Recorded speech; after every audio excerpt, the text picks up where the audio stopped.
نحمدہ ونصلی علی رسولہ الکریم، اما بعد۔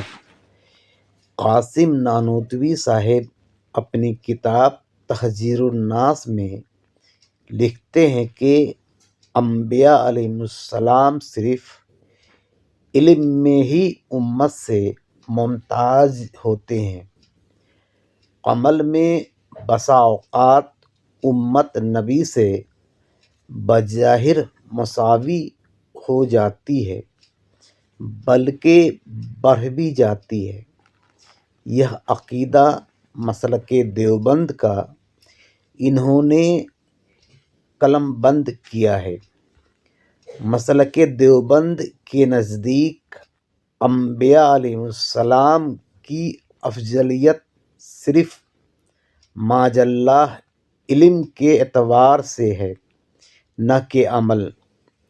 مسلک اہل سنت کے نزدیک انبیاء علیہم السلام کی افضلیت امت پہ ہر اعتبار سے ہے۔